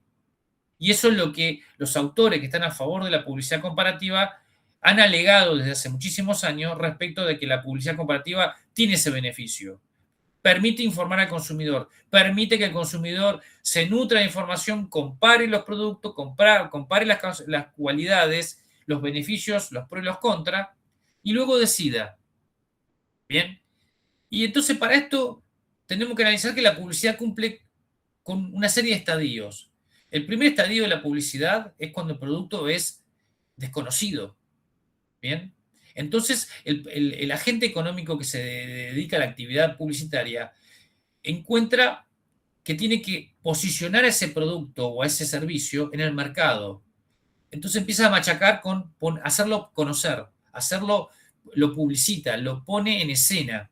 Ese es el primer estadio. El segundo estadio que tiene la publicidad es lograr el acercamiento a los destinatarios. O sea, ya pasa del grado de desconocimiento a un grado de conocimiento o estadio de conocimiento, a partir de machacar mediante la actividad publicitaria de manera constante y sonante en todos los medios que encuentre disponibles para hacerlo. Luego, además que para hacer ello, ¿qué va a hacer? ¿Qué conducta va a desplegar digamos, el agente publicista? Va a hablar de las cualidades positivas, no va a expresar cualidades negativas, porque si no sería la antipublicidad. Lo que pasa es que al hablar de cualidades positivas o convenientes, no tiene que mentir, no tiene que engañar, no tiene que inducir a error, engaño, confusión a los destinatarios. Bueno, esa es la parte de convicción. Tiene que afectar, llegar al intelecto, a la intención del consumidor usuario y lograr convencerlo, lograr hacerle entender que es conveniente y generarle una necesidad. ¿Bien? Y el sumum de la actividad publicitaria en su última etapa sería que una vez que logra ese convencimiento, moviliza o genera la acción de quién? Del destinatario. Logra que el destinatario del producto, o el destinatario final de esta acción publicitaria, movilice la voluntad del destinatario y concurra en una forma amplia. Puede ser concurriendo a establecimientos físicamente hablando. Hoy no concurrimos mayormente a los establecimientos físicos, sino que hacemos la concurrencia a un mercado digital y adquirimos el producto. Cuando el usuario destinatario adquiere el producto, la publicidad cumplió con el objetivo. Esos son los estadios por los cuales atraviesa la publicidad. En esos estadios entra el derecho económico, de mercado, que regula, digamos, como marco protectorio, normativo, constitucional, porque no mencionamos algo muy fundamental, que todo esto tiene un basamento constitucional en el orden nacional, que ahora vamos a mencionar, artículos 42 y 43 de la Constitución Nacional, que prevé o que regula, ¿qué cosa? Estas actividades, ¿bien? Y estas actividades, esta conducta desplegada por los agentes económicos del mercado, ¿bien? En cuanto a la publicidad, no debe desplegarse, debe llevarse a cabo sin vulnerar ese orden mínimo, ¿bien? Y por caso va a ser la ley de defensa de la competencia como base, como presupuesto elemental, y luego la ley de lealtad comercial, la ley, hoy decreto ODNU 274 del 19, que prevé ello. Entonces, en esa comparación, no se puede manifestar, expresar con, digamos, actos, conductas o mecanismos que impliquen un menosprecio al producto del competidor, un daño al producto del competidor, una mentira respecto del producto del competidor o una confusión de ese producto que en definitiva trasunta o produce efectos en la voluntad del destinatario consumidor que lo pretende adquirir. Porque justamente por una cuestión de juego de normas, ley marcaria, ley de defensa de la competencia, ley de lealtad comercial o marco normativo de lealtad comercial, se llega a lograr el convencimiento del usuario y consumidor, que ese convencimiento sea por medios legales y no por algún artilugio que busque engañar en definitiva o confundir al destinatario y en consecuencia también lesionar la imagen o la reputación del producto del competidor y en definitiva ¿de quién? Del productor mismo. Y cuando hablo de productor puede ser el representante oficial de una marca, de un producto, el importador de la marca de ese producto, el fabricante propiamente dicho, y todo aquel que de alguna manera tenga un vínculo autorizado, ¿bien?, respecto a la comercialización de ese producto que puede estar afectado. ¿Se comprende? ¿Hay alguna duda hasta acá? Yo te hago una pregunta. Sí. Porque me queda muy finito el tema de la publicidad comparativa y estos supuestos que nombraste último, eh, donde se sanciona a la empresa, digamos. No sé si me explico. A ver, ¿qué, en concreto, qué sería? No, porque vos venías diciendo que la doctrina fue cambiando con respecto a la publicidad. Sí, sí. A ver, por caso, para poder interpretar, yo trato digamos, de ir a lo grueso, porque en particular tendría que explicar los 4 fallos que solíamos dar o solemos dar y lo dejamos como material de lectura respecto de cómo evolucionó la interpretación de la publicidad comparativa a lo largo del tiempo. Arrancamos con Rolex con Orient, Axoff con Megasistemas, Devil con Demivel y finalmente Agroindustria Cartelone con Bodega Navarro Correa con Agroindustria Cartelone. Son esos 4 fallos que demuestran la evolución histórica de la interpretación sobre la publicidad comercial comparativa. ¿Bien? En un primer momento, la publicidad comparativa estaba sancionada, no estaba permitida. Roles con Orient. En Roles con Orient, además, hubo una cuestión procesal que no viene al caso, no lo voy a explicar, pero van a tener que leer el fallo, donde en realidad el que se arrogaba la representación de Roles en la Argentina no había acreditado personería, no había demostrado que realmente era representante. Entonces ahí entró en un yerro procesal. No quiero entrar a eso pero lo importante era lo que, más allá de los considerando el fallo, el juez había entendido que había una vulneración al derecho de propiedad de Rolex o a la imagen o a la marca Rolex por la conducta desplegada por Orient. ¿Bien? Un criterio totalmente restrictivo. Y pasamos a Agroindustria, Bodega Navarro Correa con Agroindustria Cartelone, en virtud de una publicidad que llevaba a cabo Agroindustria Cartelone, que era la que comercializaba un producto que se llamaba Santa Isabel, un vino de baja gama, si se quiere, contra en esa época Navarro Correa, estamos hablando de década del 90, Navarro Correa era buen vino. Hoy Navarro Correa, no sé si lo vemos en un stand de vinos, perdió digamos, su prestigio. Pero en ese momento, en la década del 90, Navarro Correa era vino fino, bueno. Después, bueno, el agrandamiento de la actividad vitivinícola digamos, y el desarrollo de esa actividad ha permitido que, bueno, afloren otras marcas, otros productores vitivinícolas de mayor jerarquía y de mayor producción de vinos. Pero en ese momento Navarro Correa era uno de los mejores productores o era la marca registrada con mejor calidad de vinos. Y en ese caso, la comparación había sido una comparación de un producto, la publicidad era audiovisual, se llamaba Galería, y simulaba 2 copas que iban avanzando en un tape, era un VHS el video, ese sistema en esa época se reproducía de ese modo, y la publicidad iba avanzando, o sea, las 2 copas eran como esas personas que asisten a una galería de arte y que van viendo las muestras. Algunas muestras en las galerías ya están de hace un tiempo, y siempre aparece una muestra nueva, una obra nueva, que suele estar al final de la galería un lugar específico de las nuevas obras de arte, ¿bien? De los nuevos expositores. Estas 2 copas iban avanzando como si fuesen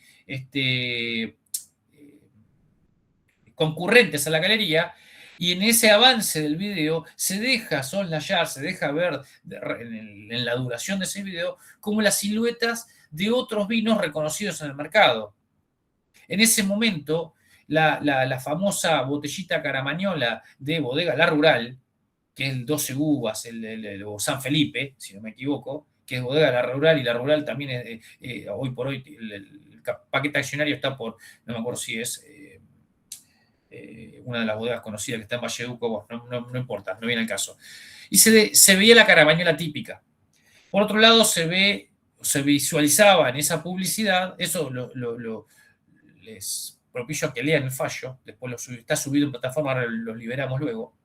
Se verifica otras marcas de vinos reconocidos en esa época. Y finalmente, estas dos copas, al llegar al final de la galería, ven el nuevo vino, que era el Santa Isabel, un vino de mesa, de baja estopa, hoy diríamos, y se reclinan y le hacen reverencia. ¿Qué hace Bodega Navarro Correa? Porque ellos se sienten aludidos por la etiqueta, a que al pasar se evidencia que está haciendo referencia a su bodega, Navarro Correa. Cuando lo miran paso por paso, analizan los jueces, los camaristas, terminan analizando, verifican que no decía Bodega Navarro Correa, decía Navarro Larrea. Usan artilugios para no mencionar expresamente el producto competidor, pero hacen una alusión subliminal. Y ahí surge una nueva clasificación de la publicidad comercial comparativa, que no era ni expresa ni implícita, sino era subliminal. Lo dice el voto de uno de los camaristas en lo comercial que deciden en esa causa. Bien, entonces, en el transcurso de este caso, de esto, este es el último de los casos que vamos a mencionar o referir, se verifica que la publicidad tiene si se quiere, una evolución. Pero ¿qué es la evolución? La interpretación sobre lo que es legítimo o es leal de lo que no es leal. ¿Se entiende? Finalmente, ese caso que llega a la Cámara, el reclamo termina siendo desechado, termina siendo el reclamo del Navarro Correa, perdón, termina siendo, no se hace lugar, porque dice, no se visualiza a la velocidad que el usuario común de televisión de la época, antiguamente la televisión se prendía en un momento determinado del día porque la emisión de la señal aparecía después de las 12 del mediodía y cerraba a las 12 de la noche. Esto no existe más, estamos hablando de otro mundo, ¿no?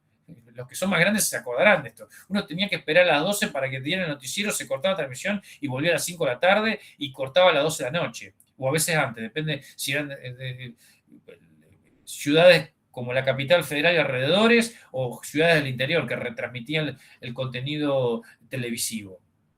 Bueno, estamos en otra era. Esto es otra época. Por lo tanto, ahora, obviamente que la jurisprudencia va a ser mucho más flexible, pero con otros parámetros, ¿bien? Ahora tenemos el parámetro de la abusividad, por ejemplo, de la recolección de datos, del seguimiento al consumidor de acuerdo al algoritmo, ¿bien? También tenemos otras herramientas como los VPN para evitar que nos sigan, pero no nos van a seguir del país, nos van a seguir de otra latitud. O sea, siempre el rastreo de nuestra información va a estar en juego. Y ahí entra a jugar otros matices, que no vamos a hablar en particular en estas clases. En el medio tenemos dos fallos que también son anecdóticos por lo pintoresco de lo que ocurre. Pero en el caso Axoff con Megasistemas, Axoff era una empresa que produce un programa informático conocido en el mundo de los contadores y licenciados en economía, que es el Tango. El programa Tango, que es un programa de tipo contable, tenía un subproveedor que se llamaba Stradivarius. Los productores de Stradivarius, que son Megasistemas, tuvieron un vínculo contractual o comercial con Axoff, que era el fabricante del programa Tango, y en un momento se disuelve esa relación comercial. Estos tipos, conociendo la cocina, entre comillas, el conocimiento estratégico o la información estratégica confidencial de su antiguo proveído, o sea, su antiguo socio comercial, sacan al mercado un nuevo producto. Lo comparan también, pero con mentiras, porque comparan un programa antiguo de Tango con un programa nuevo de Axoff, de Megasistemas, que se llamaba Stradivarius. Entonces hacen una comparación de qué facilidad tenía el programa y el costo, lo mismo que ocurre con el reloj Orient. Bien, en ese caso también la publicidad tuvo que ver. ¿Y por qué sancionan a Axoff? Pero en este caso había cometido un yerro más grande el agente económico publicitario de Stradivarius. Primero que no lo habían hecho de manera particularmente ellos, sino que lo había hecho una tercerizada que era la empresa publicitaria.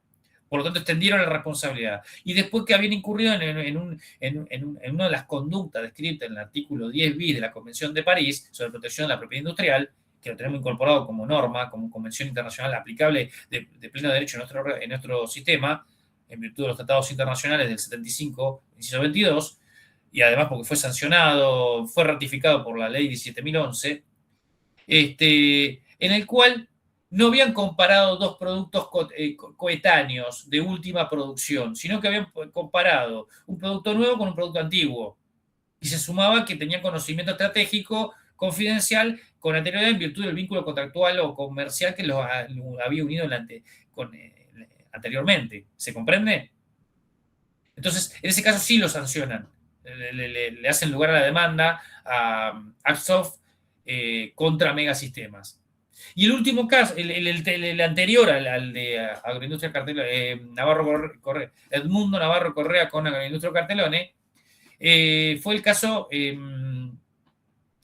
de Caro Cuore, de Mivel con Devil.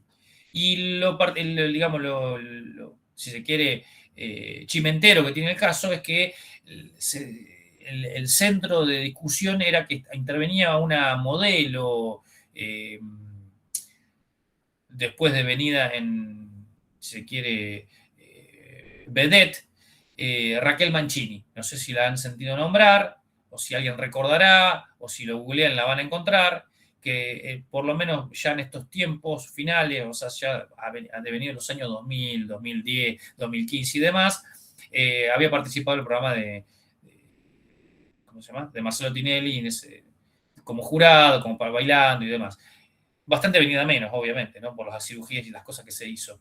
Pero bueno, en su momento fue una modelo de primera línea en la Argentina.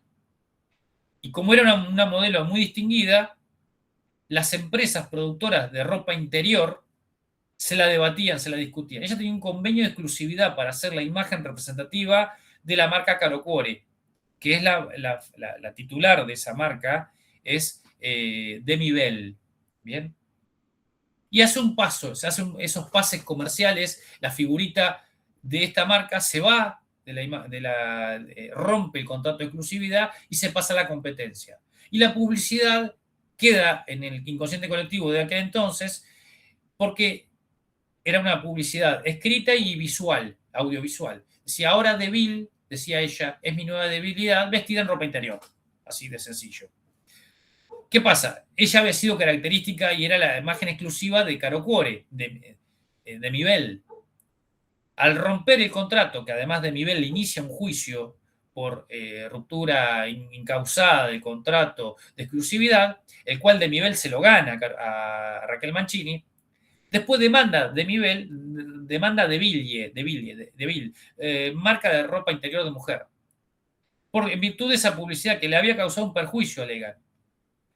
Entonces, ¿qué toman como parámetro? Que ella manifiesta ahora Deville es mi nueva debilidad, con un juego de palabras entre el inglés y el español por la fonética de esa publicidad. Y ahí también entra a jugar otra cuestión que tiene que ver la aplicación digamos, operativa del Tratado de Protección de la Propiedad Industrial de la Unión de París, artículo 10 bis, donde habla de que en el intercambio de bienes y servicios, en la publicidad o en el dar a conocer los productos por parte de los agentes económicos del mercado, no se debe incurrir a error, engaño, confusión ni denigración. En este caso, lo que alegaba de Mivel es que la imagen de Raquel Mancini publicitando un producto, la competencia directa del mismo producto que ellos tenían en el mercado, inducía a error a los destinatarios o los inducía a engaño. Es más, generaba denigración en su producto, porque había sido imagen y ahora es como casi que no lo mencionaba, pero es como una manifestación, si se quiere, subrepticia, solapada, de que ese producto ya no va más, ahora va este. ¿Se entiende? Bueno, esos argumentos había arguido, bueno, no obstante, ahí ya la jurisprudencia fue más laxa. Dijo, comparar no está mal. Si el mero hecho de decir en un spot publicitario, en una imagen publicitaria, ahora de Deville, B corta, I latina, doble L, Deville, es mi nueva debilidad, no hacía referencia expresa de modo alguno a la marca Caro Cuore, ni a ningún producto del competidor. Entonces fue una interpretación, como quien dice, saltó y no había charquito. Se hizo cargo Caro Cuore, los dueños de Caro Cuore, o la marca que tenía la titularidad sobre Caro Cuore. Se sintieron alegados, se sentían obviamente afectados y obviamente estaban con la sangre en el ojo, porque le habían sacado la figurita estrella representativa de su marca. Pero en ese caso la jurisprudencia dijo no hay infracción a la ley de lealtad comercial porque no hay mención al competidor. Y si en todo caso puede haber una publicidad subliminal, una comparativa subliminal, quedará en el destinatario final hacerse eco de esa publicidad o hacerse eco de ese accionar para que en definitiva cambie digamos, de marca. Lo concreto es que quien usaba en esa época Caro Cuore no se pasaba por el solo hecho de que la figurita, digamos, estelar usara otra marca. Es una cuestión de nichos, de marcas, de productos y demás.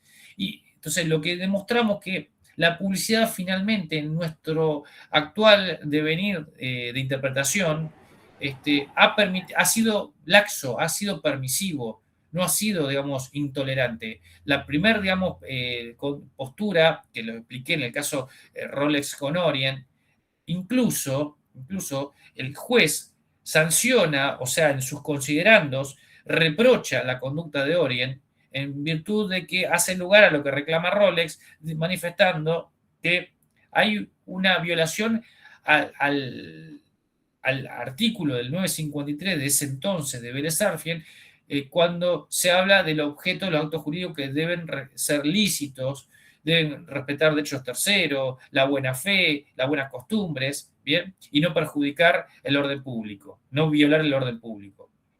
Tomaba como parámetro eso. ¿Por qué? Porque manifestaba en ese entonces Velucio que había uso de marca ajena sin autorización. Violaba la antigua ley de marcas de entonces. Y esto se ayornó bastante.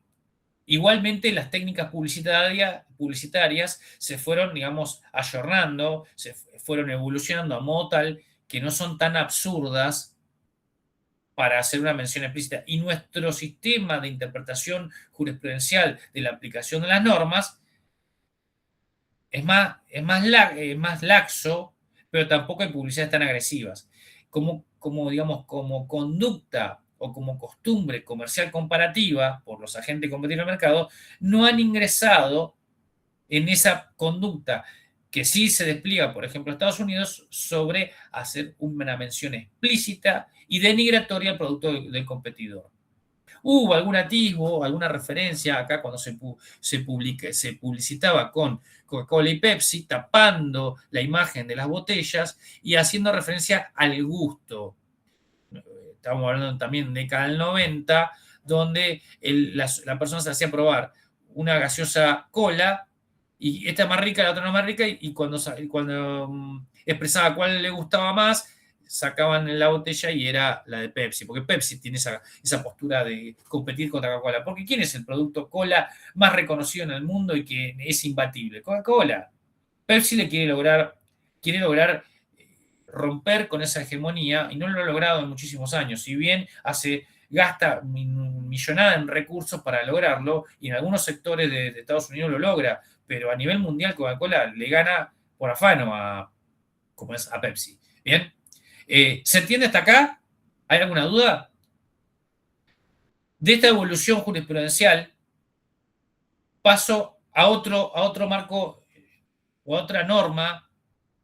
Bien, igualmente no, porque según el cronograma hoy tenemos defensa de la competencia y la lealtad comercial, o sea, mercado y estas leyes.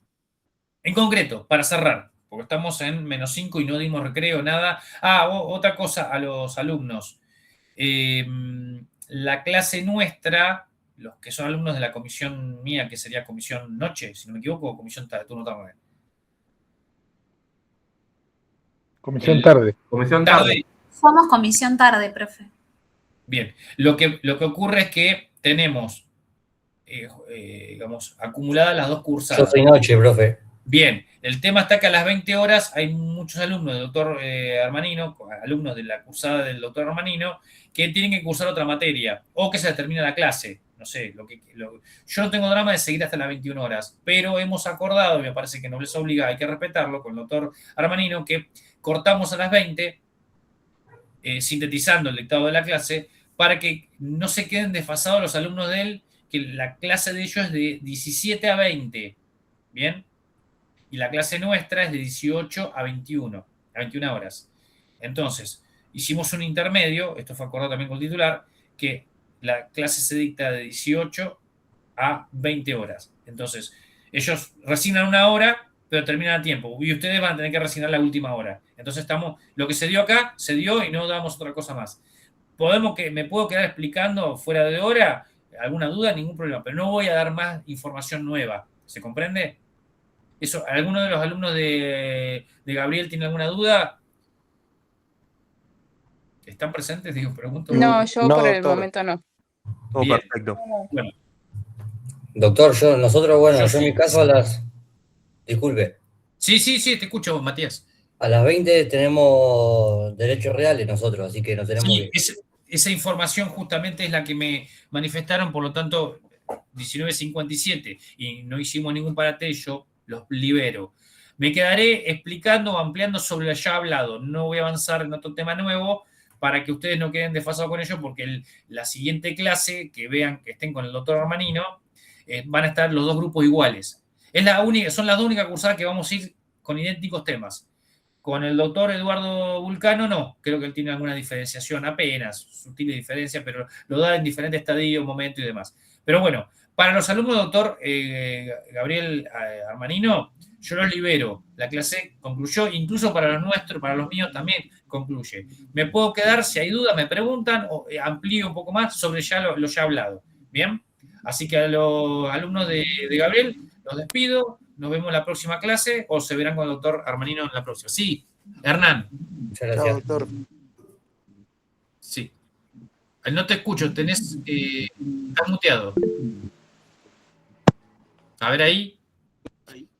¿Me escuchás? Sí, te escucho, digo. Estás... Bárbaro. Yo soy ver. alumno del profesor Armanino. Bien. Ingresé un poquito más tarde a la clase porque tenía dificultades para ingresar, no me entraban los links. Bueno. No sé si tomó lista, si no le digo para que tenga registrado mi nombre. Bien. No, lista no tomamos, pero listo. vamos a hacer lo siguiente. Bueno, ahí se fue justo un alumno que justo estuve hablando hasta recién. Le pido que escriban en la mensajería de texto los nombres de cada uno. En general, si quieren escribir nombre y cursada tal, háganlo. Yo voy a copiarlo y lo agrego a mi lista y después pasaremos al área administrativa, le pasaremos la asistencia. ¿Bien? Escriban todos, obviamente cada uno por usuario. Yo copio eso y lo traspaso a el área administrativa para que cargue la asistencia. Bien, acá dentro del programa Meet. Sí, acá en la mensajería está. Igualmente, el doctor Gabriel Armanino dijo al principio, y yo me sumo a la idea, de armar un grupo de WhatsApp, si quieren por comisión, armamos uno por comisión o armamos separado, a los efectos de una comunicación más directa para conectarnos a clase los días viernes o algún otro día que exista alguna imposibilidad física de asistir a la facultad, pero que podamos darla de manera virtual. Esto ya me ha ocurrido en otras oportunidades donde aviso con cierta antelación, no puedo asistir presencialmente el martes, por ejemplo, que me toca a mí dar clases, o al doctor Armanino que le toca dar los días lunes, pero sí puedo darla de manera virtual. Y se nos ha permitido. Usamos este link. El link para todos los que están presentes, el link que vamos a usar, porque eso también fue, yo entiendo la confusión que tuviste porque también la tuve yo, por eso no te hagas problema por ser el primer día que arrancamos. Nos dieron 3 links. El link del doctor Eduardo Vulcano no entra en juego, está afuera. Y se nos dio intercalado el link que le correspondía a Gabriel, me lo dieron a mí, y el que le correspondía a Gabriel, viceversa. Lo concreto que hubo una equivocación, pero nos vamos a guiar por el link fíjense en los dos, el que dice de 18 a 21 horas. Y lo usamos de manera estratégica por lo siguiente. Como ya acordamos dentro de la cátedra para unir estas dos comisiones que arranque a partir de las 18 horas, ¿bien? Hasta las 20. A las 20 se pueden retirar, estando presentes, cargan la información en la mensajería, dicen, doctor, estuve presente, dan nombre, apellido y comisión, yo luego lo copio y lo cargo y queda como el presente, ¿bien? Y para los que tengan duda o quieren seguir charlando de los temas ya hablados, ¿bien? Continúo y tengo un changüí de 1 hora para seguir hablando, para redondear algún tema o profundizar en algo de lo que ya es puesto en la clase. ¿Se comprende? Perfecto. Así que, Gracias. listo. Te carga los datos para darle el presente y coordinar con alguno de los compañeros tuyos para armar el WhatsApp con el doctor Armanino. Bien. Y no sé si vamos a armar un WhatsApp único, no lo sé. Yo, por caso, si alguno de los chicos de la cursada mía quieren armar un grupo para que también tengamos el WhatsApp y yo pueda comunicar horario de conexión o algo por el estilo, o asistencia o inasistencia a la clase, alguien le va a pedir que se tome ese trabajo de armarlo y me agregue. ¿Bien? Bien. Perfecto. Bien. Yo ahora voy a entrar. ¿Alguno tiene dudas o quiere que profundice sobre lo que hablamos en algo en particular? Yo sigo la clase, no tengo problema, y si no, lo damos por concluido. Para mayor profundidad de los temas dados, tenemos subido, ahora lo voy a liberar en el aula virtual, los temas. No obstante, el doctor Armanino ya había, creo que, liberado los temas en su comisión. ¿Bien? ¿Hay alguna duda en particular que quieran preguntar o algo que se quiera profundizar sobre lo que ya hemos dado? No, doctor, todo claro. No, doctor. Entonces recuerden, cualquier cosa, alguien si quiere que tenga la buena predisposición de armar el grupo de WhatsApp por comisión, en principio lo vamos a hacer por comisión, para que no haya mezcla. Usted podría, doctor, yo les paso mi podría teléfono. Sí. eso, pasar su teléfono porque sí. no lo llegué a anotar. Lo anoté hoy pero lo vuelvo a anotar acá, a ver dónde tengo un segundo, sí. Fondo, a ver, ¿dónde está la mensajería? Yo me comprometo a armarlo, no tengo el teléfono de todos, pero podemos ir pasándonos el link. De acuerdo, si es posible. Hoy vi la mensajería. Acá está la mensajería. Esta plataforma la usé muy pocas veces. Antes usábamos Zoom. Mi teléfono es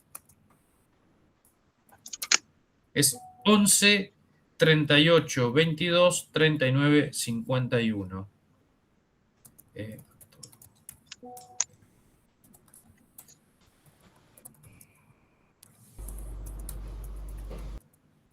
Ahí envié al grupo mi teléfono para que me agreguen en el grupo de la cursada. ¿Sería turno tarde o turno noche? Nunca me queda claro.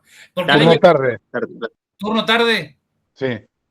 Porque yo el año pasado daba los lunes, que en realidad es la comisión originaria del doctor Armanino, pero por una cuestión de, no me acuerdo, estaba haciendo un posgrado, creo que fue un posgrado, entonces le pedí el cambio y bueno, este año volvemos a los horarios que teníamos originariamente. Bien. ¿Alguno más que tengan que dar el presente?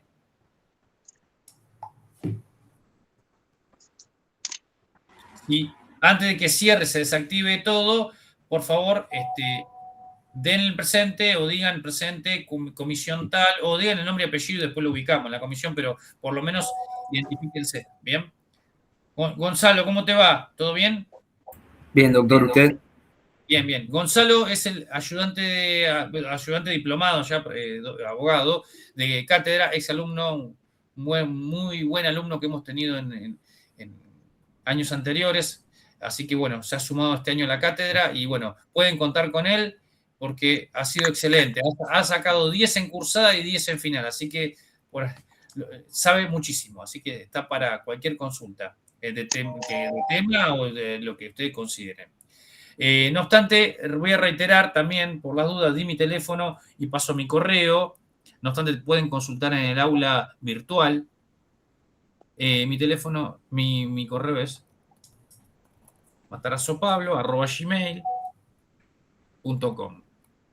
Ahí también puede hacer consultas sobre material o sobre algo relacionado a la cursada, o si es algo jurídico, académico o alguna cuestión controversia judicial que esté dentro de mi alcance y necesiten evacuar dudas, estoy a disposición. Bien.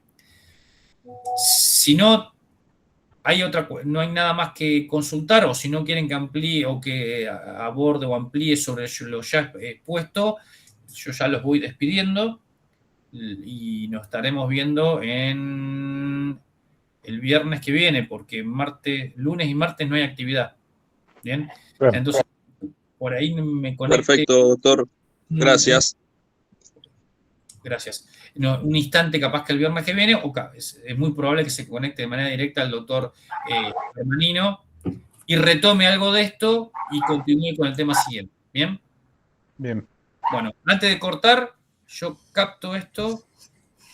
A ver si me logra, porque este chat no lo conozco. A ver si me logra. A ver, ahí estoy copiando todo. Estimo que están todos. A ver si puedo copiar. Sí, ahí copié. Esperen que lo guardo, así tengo la asistencia. Denme un segundo.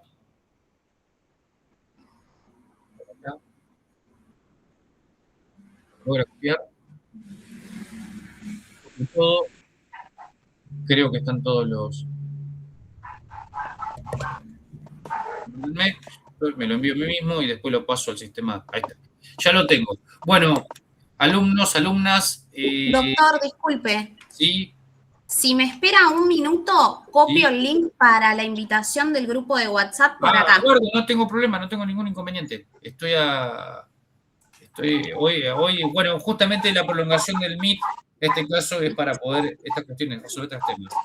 No obstante, vuelvo a reiterar, si hay alguna duda mientras estamos aguardando y quieren que la amplíe, me dicen, si no, ya los libero.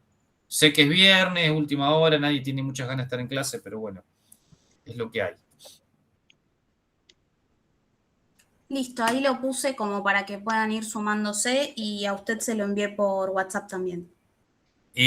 Acá recibo uno, dice, soy María Soledad. Sí, está bien. Armaste el grupo y me estás invitando al grupo, ¿no? Claro, si usted toca el link ya ingresa. Dame un segundo, a ver si... Pasa que estoy con el WhatsApp web. No sé si es web o... Igual no es necesario que lo haga ya, eso ya le queda. Me queda. Bueno, perfecto. Lo hago luego, entonces. Bueno. Y ahí ya hay compañeros que están ingresando, así que ya queda armado.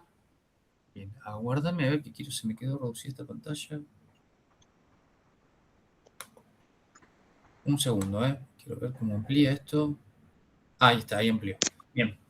Bueno, por mí, por hoy, ya hemos hablado todos y quedaremos para...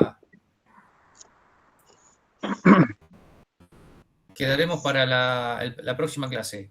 Les mando un buen fin de semana, que la pasen lindo y bueno, estudien. Esto vayan leyendo porque es bastante material. Los fallos los hemos mencionado y seguramente lo consultemos o demos trabajo práctico. En el examen se haga alguna referencia práctica para resolver. Por eso es importante que lo vayan leyendo. Además de la lectura de los fallos del dictamen de defensa de la competencia, comparado con la legislación, va a servir para que pueda interpretar mejor. Lamentablemente la dinámica de la clase no permite abordar con mayor profundidad. Si se pudiera, lo haríamos. Pero bueno, tenemos un montón de clases acotadas por los feriados y además por ¿cómo se llama? Los días de exámenes. Eso nos mata. Sí, alguien me preguntaba algo. Sí, disculpe, yo. Aparte de los fallos, capaz que ya lo dijo y yo no lo escuché. Sí. ¿Usted recomienda algún libro de consulta, algún libro como para estudiar tipo bibliografía o solamente nos vamos a guiar por lo que carga en el campus? Vamos, como primera medida, se va a dar como material de estudio lo subido de campus. No obstante, pueden reforzar, y esto es material que se va actualizando, por ejemplo, para contratos de distribución o sistema de distribución, que todavía no hemos llegado, la vieja obra de contratos comerciales modernos de Farina, si bien Farina no llegó a actualizarlo, falleció antes de lograr su reformulación, actualizándolo con el Código Civil y Comercial nuevo, no obstante, el material doctrinario es aplicable, o sea, que habrá que ayornarlo a la legislación vigente. La parte de evolución histórica, que se hizo una introducción, ustedes ya lo venían viendo desde la parte general de derecho comercial o sociedades, pero en Farina Viejo, cuando ven, dice, derecho económico, derecho mercado y la evolución de la empresa y demás, hace una referencia a la evolución histórica. Pero nosotros hemos dado clase de evolución histórica y yo tengo un trabajo de un doctrinario, un académico de España, de la Universidad de Almería, que habla de todo el derecho, de la historia del derecho comercial y su evolución, hasta con detalles súper minuciosos. Nosotros hemos hecho una síntesis bastante amplia, si se podría decir, de lo que es la evolución histórica. Y para empresa también tenemos el trabajo subido en clase. Pero tenemos después bibliografía en particular. Cuando vemos, por ejemplo, contratos bancarios, o en realidad, y hay una crítica a eso, en realidad debería haber el programa dicho contratos financieros, y dentro de los financieros propiamente dicho, y los bancarios, que el bancario es un tipo de contrato financiero. Pero bueno, es una cuestión, digamos, de técnica académica y demás.